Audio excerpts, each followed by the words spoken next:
we? Man, what's up, y'all?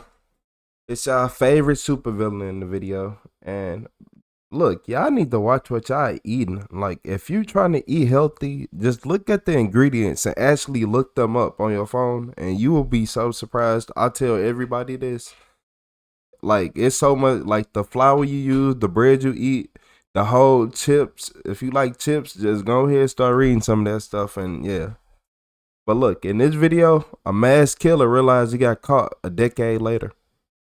So, this is Ross Velarde, and for the last 8 years, he and his wife Amy have been living with a terrifying secret that these detectives are about to expose.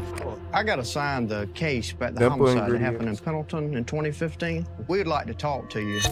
Amy's parents, Mike and Kathy, as well as Amy's grandmothers, Barbara and Violet, were brutally murdered inside their own home in 2015, leaving police with the grueling task of solving a quadruple homicide. As family members, we want answers.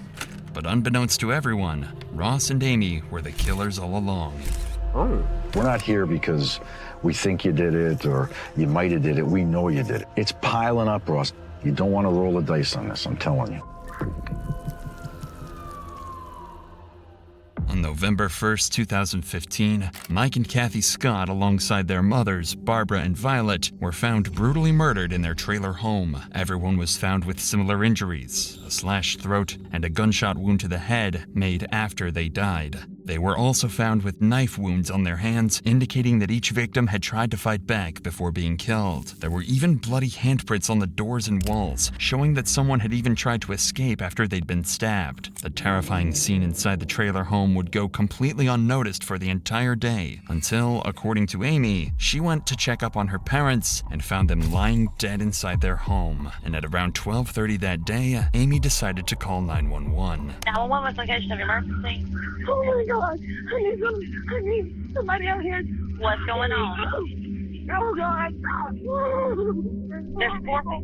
In my mama's house. Who are these people that are in the house? It's my mom and my grandma and my granny and my stepdad. When Anderson County Police arrived on the scene, they said it was one of the bloodiest scenes they'd ever been to. But something was off. Detectives noted no signs of forced entry and thought it couldn't have been a robbery as there were multiple valuable items left in plain sight inside the home. This made 2 things clear to detectives. Whoever was responsible was allowed inside the home before the acts, and that they only had one thing on their mind: murder.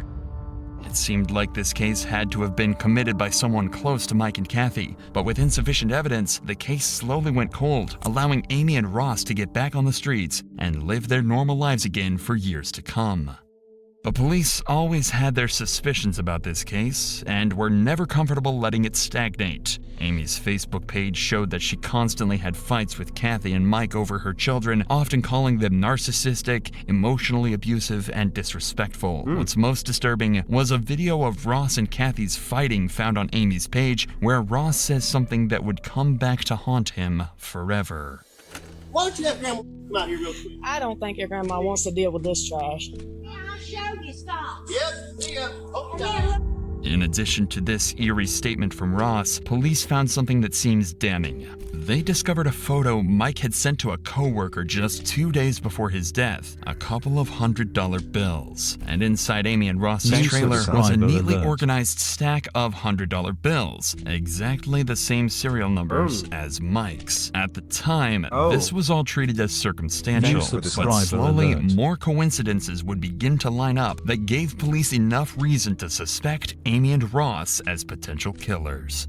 So, in 2023, they reopened the case, nearly a decade after the events that put an end to nearly an entire family.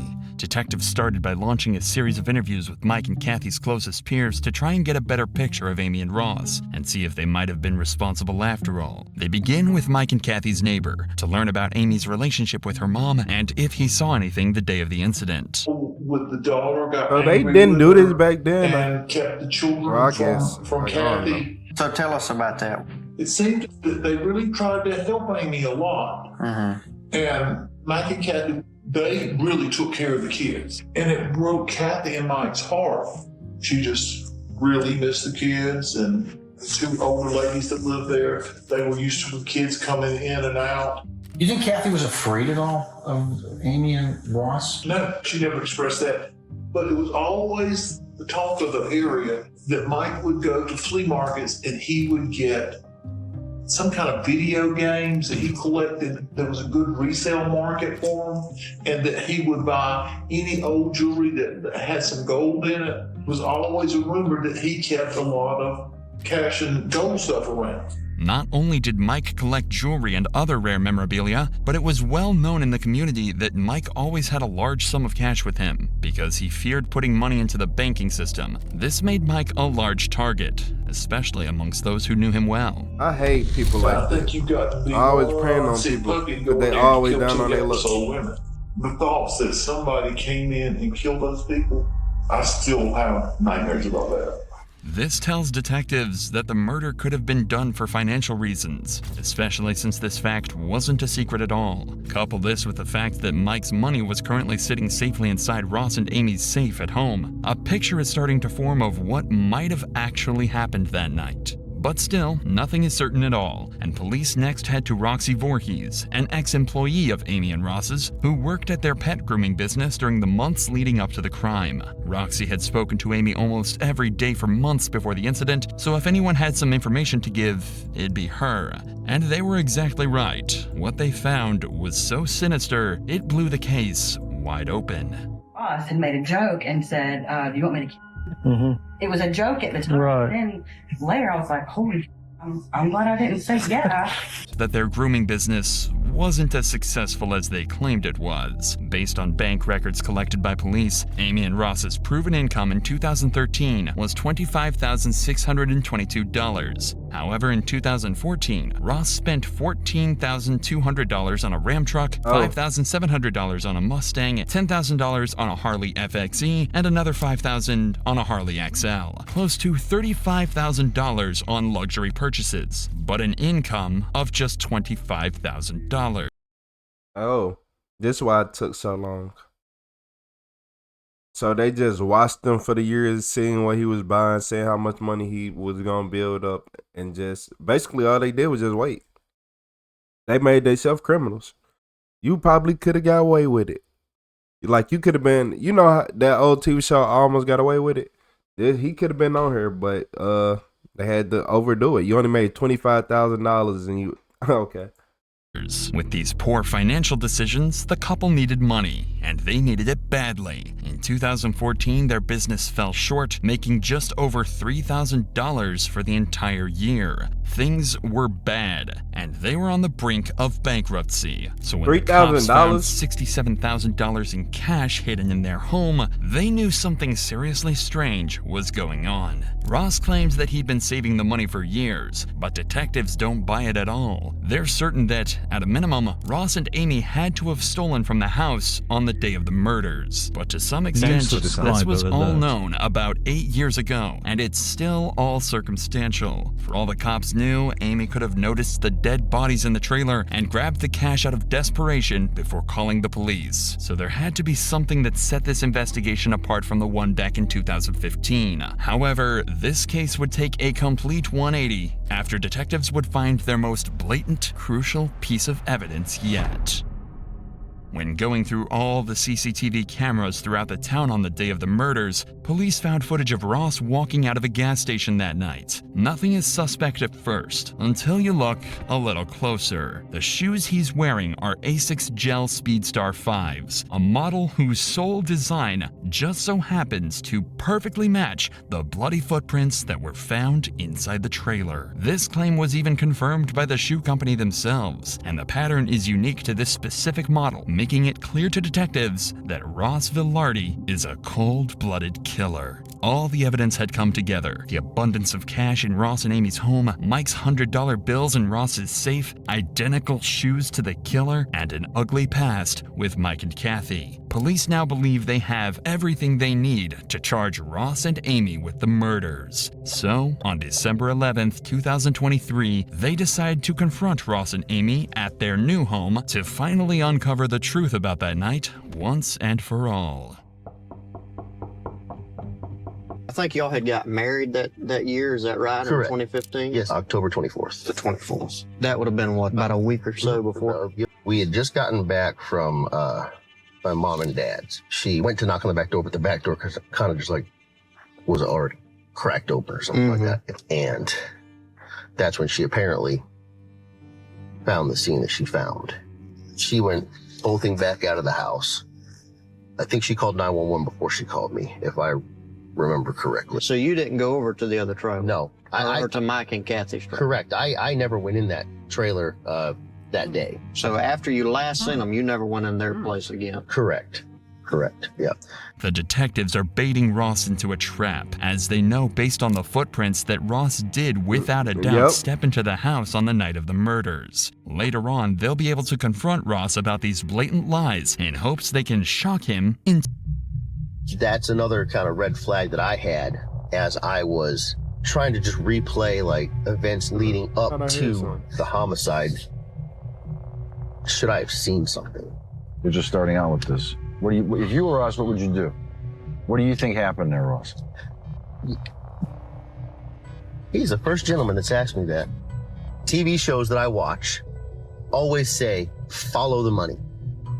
And you find out where the real motives are. Ross is unknowingly digging... Man, you literally are the money that is being followed. Like, oh my God. Okay, himself Ross. Into an even deeper hole. When the money is traced, it leads right back to his and Amy's pockets. But there's only so much Ross can do. The police aren't telling him that he's their main suspect, so all he can do is keep on lying, devastatingly unaware that they've already unraveled his entire scheme. Just shovel the bullshit out of that front seat right now so Amy can get in. Mm-hmm. He's the victim, you know. Oh, I got that very quickly. But follow the money. Follow the money. You could tell that he's... Yeah, I saw him. Yeah, follow the money is every time crazy. he's talking, he can't look at you in the face. I know. You got a tiger by the tail here, though, buddy. Don't think you don't. This is a career case, let me tell you. So can you tell us a little bit about that weekend when... Were you gone when you got home and you found the bodies, or what happened? We buried his mom's, my mother-in-law, to do Halloween. We went down there, we spent the weekend. What day did y'all leave to go down? Friday night? Friday night. Detectives are ready to drop the ball on Ross and let him know that they don't suspect him of the murders. They know he did it. And were charged with the 4 brutal murders of Kathy Scott, Mike Scott, Barbara Scott, and Violet Taylor. The 2 are being held in prison without bond while they're tried in court. The couple's next court appearance is set for later this year, where they'll meet their true fate in the hands of a judge. Hey, if that's a judge, hey, look, I ain't gonna lie. If that's a judge right there, looking like Brock Lesnar's daughter, like, man, I don't know, man. I feel like we got at least 200 years on our hands for them. But look, yeah, they weren't the smartest people. Like, you can clearly see that y'all was spending more money than what you was making. Like, you can clearly see you just didn't to my follow the money. So you're well aware that they are going to do that. You well aware that just because it's been 5 to 10 years afterwards, they're still watching you, right? Okay, just wondering. Yep. That's why I'm like, man, I don't know. I can't really say nothing because I can't give you no advice on that. I can't give you no advice on how to avoid the police after doing stuff like that. Like, nah, I'm good. I'm cool. I don't want to be no accessory, man. I'm good. I ain't got time for none of that. Nope. Gonna have no police had me in the interrogation room mad. Like, bro, I really don't know. You wanna know why I don't know? Because I told him to get away from me. But look, hey, y'all, yeah. Make sure y'all just do good in life. Y'all time will come. Don't try to rush it. Because, look, sometimes you ain't, like, have you ever thought about this? Like, have you ever thought about you are not financially doing good because it is not your time? You financially are not ready for that much money? Or you financially are not ready for this experience yet?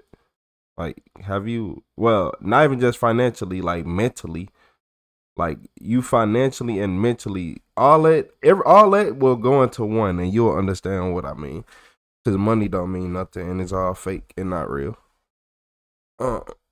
But yeah, make sure you hit that like and subscribe button, man.